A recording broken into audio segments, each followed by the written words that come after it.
Good evening, guys. Am I audible? Good evening, sir. Okay. So recording start हो चुका है. Response के लिए thank you for the confirmation. Let us begin with our where we have started yesterday and we have stopped. So small recap for everyone to know. We have started with EDA, which is also data preprocessing. Now, I will not say EDA exactly, but we have started with data preprocessing. That would be a very precise word. Data preprocessing. Preprocessing. Now, the word what I have used over here on the earlier basis, it was EDA. EDA is one of a part inside data preprocessing. Now, whenever we do data preprocessing process, whenever we do, or whenever we attempt the data preprocessing process without using any visuals, okay, and whenever we do a data preprocessing process where we compare or where we check with the help of visuals. Now, for missing values, for data imputations, for outlier treatment, yeah, there would be outlier for treatment. But for typecasting, for zero variance, correlation, and for other or these, or for other or those, we do not require visuals, isn't it? For example, if there is a missing value in somewhere, if you have to put this value inside, that value will be based on mean median mode or something else. So in that scenario, that visualization will not help by any means, isn't it? Even that will not make any sense over here. But if we have to, let's say, visualize if there is an outlier and it has been treated or not, or it has been removed or not, yes, there would be visuals. So wherever we do a data preprocessing process where visuals are not used in it, where no visuals are required, that process over this is a data preprocessing process, simple data preprocessing process, but wherever there is visuals involved in your data preprocessing, where you need to understand, where you need to compare on a previous basis that earlier we were having outlier and after implementation there we have seen the outlier has been removed or something like that. In that scenario, we use it to use a term with EDA, exploratory data analysis. Here, EDA, it's exploratory data analysis. Now remember, this is where you have to do plus visuals. Your visuals supports, isn't it, over here? For example, if you consider for encoding purpose, we do not require visuals, isn't it? We don't need that visuals for the representation purpose because encoding for discretization, those we don't require. But yes, for transformation we do require. Okay, likewise. So wherever we have visual supports for our data preprocessing process, we call it as an EDA. And if you don't, it's simply a data preprocessing process where you don't need to term it as an EDA. Okay, so exploratory data analysis is where we'll be talking about. So we will be having that also. So we have already started with some of topics or some of point. From that first point that we have started was typecasting, which we have seen yesterday. Okay, typecasting. Typecasting is nothing but using as type function, which is again this as type function is related to pandas df, isn't it? Pandas df over here, it means that pandas data frame. So you can use as type directly and you can convert any string if you want to change within that parenthesis. If you specify what type of data type you want to convert it into, so you can do that. For example, over here from data variable, we are calling data serial number, one of a column name, and I'm converting into using or calling the help of this function as type, I'm converting it into string. And while all of it is done, it will be saved in my data and data serial number column. That's how we have read that's how we read this particular code. So again, we'll be continuing with our further data preprocessing process where there are also some practice I think you must have done yesterday. And today we are starting or we are further working on with the zero variance and non-zero variance topics. Now I asked yesterday to go through the data preprocessing process and I have asked that you have to mention this topic meaning over here, because I'm not going to explain this all over here. We have already discussed in lots of process and lots of time again and again. Okay, so you just have to mention me, because I will directly implement it over here. I can directly implement over here. I don't have to mention that. You have to understand what exactly it is, and you have to mention it over here before, and then we will be proceeding. Otherwise, I will directly go over here. I'll just say import this, and this is how it. I'll just specify that how to read this data, and that will be close for it. But if you are willing to give me this answer, yes, I'll be explaining it further. And this will be for every day. This will be for every topic that we'll be covering. Now, tell me, what do you mean by zero variance and near to zero variance? Anyone as a random person, or if not, I'll have to ask the name.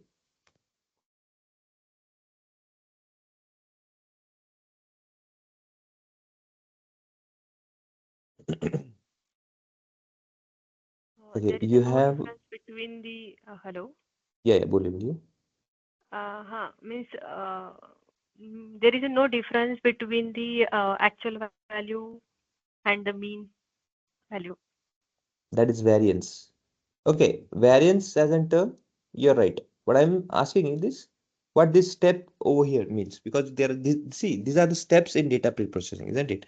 So I'm not asking about what do you mean by second business of movement. And second business of movement, there is, yeah, variance, we study about them.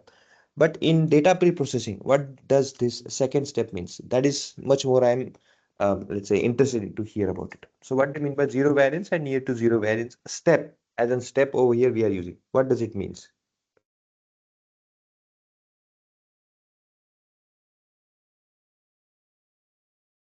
Everyone should be glad at that at least one person has tried, but others are just simply listening, sitting over there, and just waiting for anyone else to take an initiative. I don't think that would work anyway.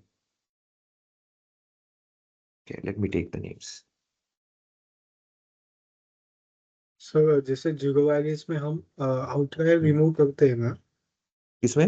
Way zero variance में जैसे हम outlier का detection होता है ना, वैसे सम रोज और column का हम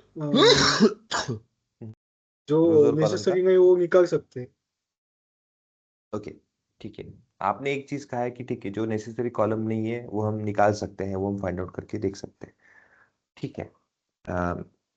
उसके वहां जाने से पहले मुझे ये बताइए कि आपको कैसे डिसाइड, आपने कैसे टॉपिक पे कैसे आपने ये कन्वर्सेशन किया कि फ्रॉम जीरो वेरिएंस हम फाइंड आउट कर सकते हैं कि डेटा सेट में आउटलायर है कि नहीं?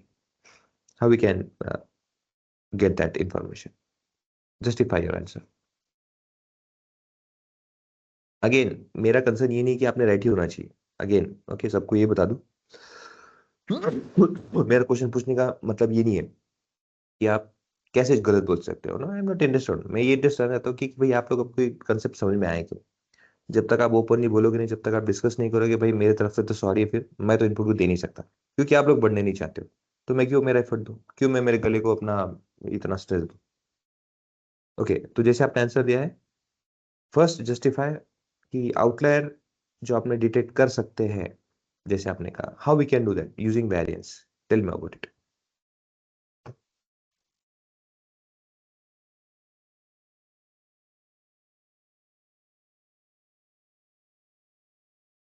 आई am waiting for that. Okay, उसके लिए शाम तक, मतलब सर ऐसे नहीं कि जीरो पनवेल निकले वेरिएंस तक वेट नहीं मीन्स करना है. हाँ, बोलिए बोलिए. Sir zero variance means variance उधर कंप्लीटली जीरो है, और नियर टू जीरो वेरिएंस मतलब सर वैल्यूज जो भी वेरिएंस है कांस्टेंट एक ही जगह पर सर देखने मिलेंगे, मतलब वैल्यूज थोड़े बहुत कांस्टेंट है. थोड़े बहुत कांस्टेंट है या थोड़ा सा डिफ्लेक्शन है, क्या कहना चाहते हो? मतलब सिर्फ सर स्लाइटली, मतलब उससे हमें मेजर कुछ पता नहीं चल रहा है, एक ही जगह पर लाई कर रहे हैं सर, ज्यादा डिफरेंस नहीं है उनमें. ओके, सी, दो टर्म्स जैसे आपने कहा. Okay, if this is a straight line, okay, और अगर इस पे डेटा सबके सब ऐसे एक साथ है ना, ऐसे सेम टू सेम ऐसे रिलाई कर रहे हैं, तो इसको हम क्या कहेंगे? See, since line is a constant, ये जो लाइन है ये क्या है? स्ट्रेट है, ये कांस्टेंट है. ओके, तो उसे हम क्या कहेंगे कि कांस्टेंट है. बट जैसे आपने कहा है कि थोड़ा सा कांस्टेंट है, थोड़ा सा कांस्टेंट मतलब क्या होता है? क्या लाइन आपका इस तरह से मूव हो रहा है समवेयर लाइक दिस? क्योंकि ये लाइन डिसाइड करता है म्यू कि वेदर इट इज कांस्टेंट और नॉट.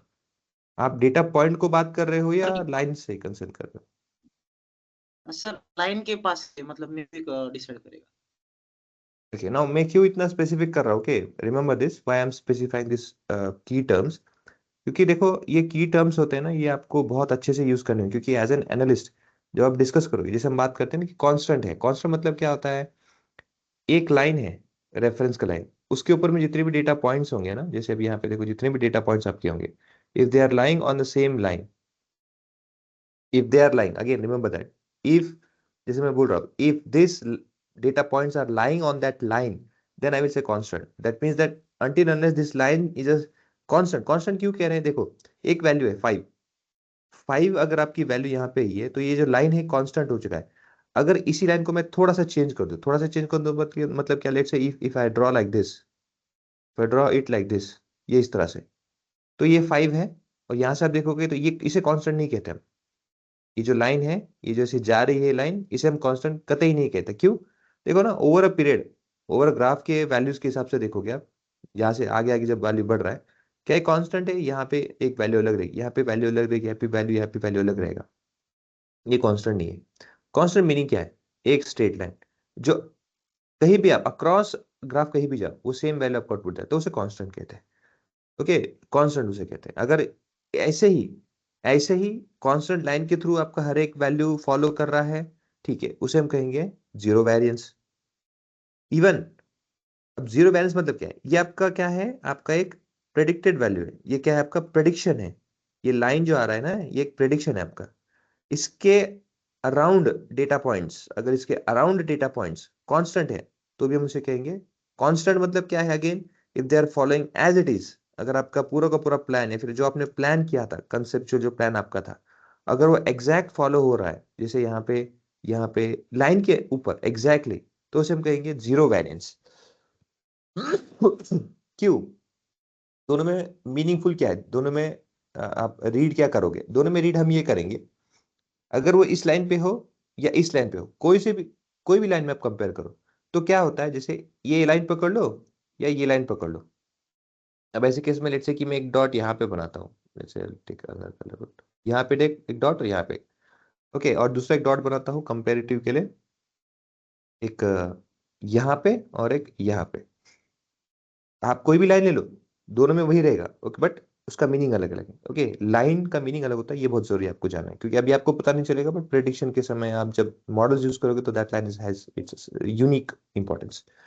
तो देखो, अगर आप इस लाइन की बात करें, द इंक्लाइन लाइन, इस लाइन की बात करोगे, तो difference from its prediction to its actual value, ये जो है डिफरेंस, ये डिफरेंस है, ये क्या है आपका? ये डिफरेंस जो है, ये हम इसे कहेंगे, इसे हम कहते हैं डीविएशन, इसे कहते हैं डीविएशन। इस तरह के जितने भी डेटा होंगे, जब मैं उसे डिफरेंस निकालूंगा, तो उसे वेरिएंस कहूंगा। लेकिन अगर ये पिंक लाइन, इस ग्रीन लाइन पे पिंक लाइन ये है, तो ये तो जीरो है ना, इसमें डिफरेंस ही नहीं है, देयर इज नो नथिंग, इसे जीरो वेरिएंस कहेंगे। अगेन स्ट्रेट लाइन भी ले लो, तो डिफरेंस ये है आपका, इसे कहेंगे डीविएशन। ये विथ रेफरेंस टू म्यू है, ये with reference to your prediction है। तो दोनों में क्या है? डिफरेंस है तो वेरिएंस है। अगर डिफरेंस ही नहीं है, तो हर एक चीज आपका एक स्ट्रेट लाइन पे फॉलो हो रहा है। अगर मैं स्ट्रेट लाइन में से कुछ वेरिएंस, कुछ इंफॉर्मेशन गेन करना चाहूंगा, तो क्या मिलेगा मुझे? जीरो। सो अगर जीरो है, तो मैं क्यों वर्कआउट करूं? I don't have to work there anything. That's why ये मेथड यूज होता है आपके फीचर्स को, okay, to reduce the feature. इसमें क्या होता है एडवांटेज इसका? किसी भी फीचर, जैसे फॉर एग्जांपल पकड़ लो कि आपके पास में 700 रिकॉर्ड्स है, 700 रिकॉर्ड्स रोज, एंड आपके पास में लेट्स से 50 कॉलम्स है, कॉलम वाइज 15 काफी रहेगा, 50 बहुत ज्यादा हो गया, अराउंड 15 कॉलम्स है। नाउ 50 भी होता है, बट अभी के लिए कंसीडर करो 15 है। लेट्स से 700 रिकॉर्ड 15 है, तो 715 रिकॉर्ड में आप देखो ना कि 700 रिकॉर्ड्स को हमें कम नहीं करना है, बट हमें ये जानना है कि 15 को हम कर सकते हैं क्या कम, क्योंकि इससे एडवांटेज क्या होगा? लेट्स से कि 15 की जगह आपका डायरेक्ट 7 आ जाता है, डिफरेंस देखो, 8 का डिफरेंस आया है, 8 column were reduced, why? Because there were no variance in the data. उससे होगा क्या? कंप्यूटर को कंप्यूटेशन करने के लिए, कंप्यूटर को किसी भी तरह से कैलकुलेशन, किसी भी तरह से वर्कआउट करने के लिए 700 और 15 ये जो डायमेंशन है, और 700 और 7 ये जो डायमेंशन है, सिंपल सा मैथमेटिकल कंसेप्ट है। दोनों में से किसका ज्यादा वैल्यू आएगा? ऑब्वियसली इसका ज्यादा वैल्यू आएगा कंपेयर टू दिस वन, इसका कम आएगा। तो टाइम कंप्यूटेशन करने में इसको कम लगेगा, इसको ज्यादा लगेगा। सिंपल सा लॉजिक है। तो क्या हम हमारे सिस्टम को, क्या हम हमारे डेटा सेट में जो जितने भी कॉलम्स दिए जाते हैं, क्या हमें सबके सब यूज करने ही पड़ते हैं क्या, या हम उसमें से कुछ ओमिट कर सकते हैं, या फिर हम उसमें से कुछ रिड्यूस कर सकते हैं क्या? एक मेथड है ये जीरो वेरिएंस, और नियर टू जीरो वेरिएंस के थ्रू हम इसे एलिमिनेट कर सकते हैं। Is it clear?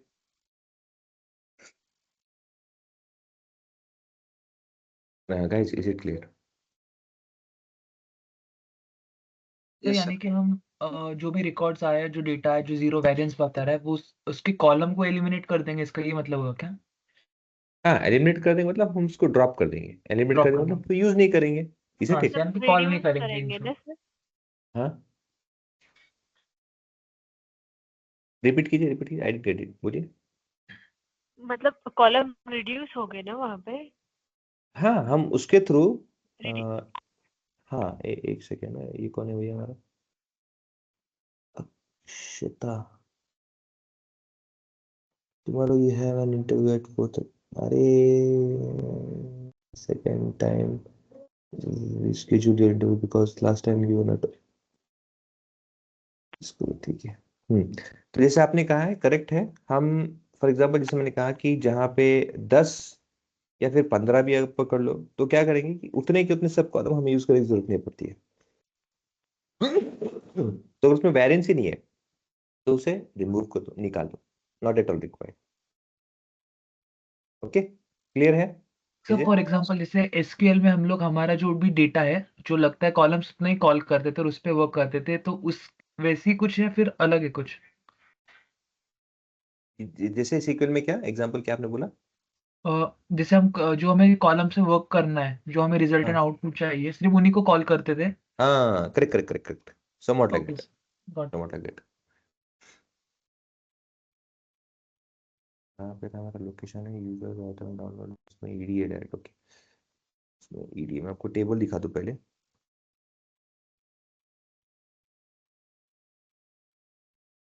Data set, data set में ईडी ईडी ईडी में कहा।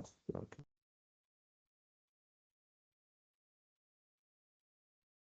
ये सिर्फ ईडी फाइल्स में है, ईडीए में, इसमें ईडी है। कभी कभी मैं भी कंफ्यूज होता हूँ, इतना सारा डेटा सेट है। ठीक है। अब यहाँ पे देखो, एग्जांपल के लिए आपको यहाँ पे बता रहा हूँ। देखो, हम यहाँ पे देखेंगे HP, mileage, volume, SP, WT, और एक वेरिएंस करके मैंने जानबूझ के डमी यहाँ पे इन्फ्यूज किया है। तो इसी डेटा सेट को मैं क्या करता हूँ, हमारे पाइथन में लेके आते हैं। ओके, अगेन मेथड ये रहेगा, इंपोर्ट पांडास SPD। पांडास क्यों करना है? क्योंकि मुझे डेटा फ्रेम को जहाँ कहीं भी लोकेटेड है वहां से मुझे कन्वर्ट करके मुझे पाइथन में as a table structural table में उसे लेके आना है, डेटा सेट टेबलर फॉर्मेट में, जो कि डेटा फ्रेम के नाम से जानते हैं। pd.read_csv, क्यों CSV? क्योंकि मेरा फाइल ही CSV फॉर्मेट का है। अब यहाँ पे फाइल में आओगे, you will see that this is a CSV format file. यहाँ पे दिख रहा है तो CSV फाइल, ये CSV फाइल है। विद रिस्पेक्ट टू दैट मैं क्या करूंगा, मैं वही फंक्शन यूज करूंगा जो मेरे CSV फाइल को ओपन कर सके, रीड कर सके। So pd.read_csv R raw format with its path, its file name and its extension, ये तीनों चीजें आपके वहां पे होनी चाहिए। वंस डन विद दैट, उसे क्या करना है, रन करना है। रन करने के बाद देखो राइट साइड में आपका डीएफ करके ये टेबल क्रिएट हो चुका है। This is what we have. Okay, ये आपका टेबल आ जाएगा। नाउ सर अगर ये रीड, एक्सेल फाइल होती है यस तो वहाँ पे रीड अंडरस्कोर एक्सेल आएगा ना, जैसे data yes, frame equals to PD dot. Exactly. So pd.read_excel आएगा। यहाँ पे एक्सेल मतलब एक्सेल एसएस करके उसका फॉर्मेट नहीं आएगा, उसका नाम आएगा एक्सेल। ओके यस, फिर उसके बाद में यही चीज रहेगा, बस याद रखना कि एक्सटेंशन आपका क्या हुआ है, यहाँ पे cars.excel होना चाहिए। ओके, तो रीड अंडरस्कोर वहाँ पे एक्सटेंशन नहीं रहेगा क्या देन? ये जो CSV है, रीड रहेगा अंडरस्कोर ना, रहेगा ना, CSV। read_excel रहेगा, ये रहेगा। चेंज क्या होगा, CSV की जगह यहाँ पे मैं आपको एक जस्ट मेंशन करता हूँ। यहाँ पे इसको हटा के हम कर देंगे एक्सेल, EX, अगेन छोटा नॉट बड़ा, EXCEL ओके, ऐसे ये करके आ जाएगा। एक्सेल ऐसा नाम रहेगा। Okay okay. हाँ, नाम रहेगा। और फिर यहाँ पे जो आएगा एक्सटेंशन आपको एंड में कंफर्म, एक्सटेंशन हाँ रहेगा। कंफर्म ये करना एक्सेल होगा कार्स के साथ में डॉट एक्सेल SX, ये जरूर हो। ओके, रहेगा। You have to make sure कि एक्सटेंशन हो।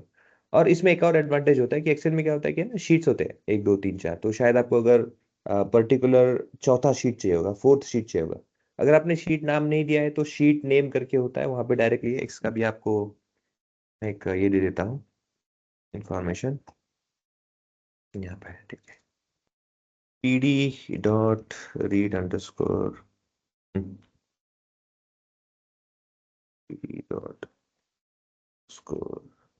CL, इसके बारे में बताइए। यहाँ पे आ जाते हैं शीट नेम, ये देखो शीट नेम जो दिख रहा है यहाँ पे, आपका लोकेशन, आपका पाथ जो भी फाइल के नेम के साथ, मतलब शीट नेम बता देना। शीट नेम अगर आपने नाम दे रखा है तो ठीक है, नहीं तो शीट नंबर 1 शीट नंबर 2 होता ही है, तो वो दोगे तो स्पेसिफिक वो शीट भी वो आपको कॉल आउट करके दे देगा। Is it clear? Yes sir. Okay, तो यहाँ पे CSV में एक ही फाइल होता है, एक ही होता है, इसमें शीट्स मल्टीपल नहीं होते because it's comma separated value, एक ही फाइल होता है, एक ही पर्टिकुलर उसमें शीट होता है। तो यहाँ से हमने इसको कॉल आउट किया और हमने डेटा सेट में स्टोर कर दिया। स्टोर करने के बाद हम क्या कर रहे हैं with date df we are saying D types. अब डी टाइप्स क्या है ऑलरेडी आपको पता है। देन उसमें हमने क्या निकाला, देखो इन्फॉर्मेशन कि भाई सबका हमारा डेटा टाइप बताइए, तो यहाँ पे इंटीजर है, फ्लोट है, सब कुछ ठीक है। अब हम क्या करेंगे नाउ वैरिएंस निकालने के लिए, तो if variance is low or close to zero, then feature is approximately constant and will not improve or improve the performance of a model. So ये रख के कोई जरूरी नहीं है, इसका रीजन ये है। Then in that case it should be removed. तो हम पहले फाइंड आउट करेंगे, दो मेथड है। एक तो भाई सबके वेरिएंस की वैल्यू मुझे दे दो, ओके, डेटा फ्रेम को सबकी वेरिएंस की वैल्यू मुझे दे दो, देन आई विल आइडेंटिफाई। तो आप देख सकते हो HP का उसका अलग इंपॉर्टेंस है, माइलेज का अलग इंपॉर्टेंस है, वॉल्यूम का अलग इंपॉर्टेंस है। किसी भी वैल्यू को आप देखोगे अदर देन वेरिएंस, जो हमने डमी एक मल्टी उसमें ऐड किया है, उसमें हमने जानबूझ के ऐड किया है, तो वहां पे आपको हाँ थोड़ा सा वेरिएंस है पर वो जीरो के करीब है। इट इज नॉट कि जीरो है exactly, there are but very few changes और very few let's say variance is been calculated. तो ऐसे केस में हम इसे एलिमिनेट कर देंगे। एलिमिनेट कर देंगे मतलब हम उसे निगलेक्ट कर देंगे, यूज नहीं करेंगे, we can drop that. Drop क्यों? देखो ड्रॉप करते समय बेसिकली क्या है, हमने क्या किया था, देखो हमारा जो ओरिजिनल डेटा सेट है जो हमारा सिस्टम में अवेलेबल है, उसको हमने कॉल आउट करते समय, सेव करते समय हमने एक डेटा फ्रेम में सेव किया था।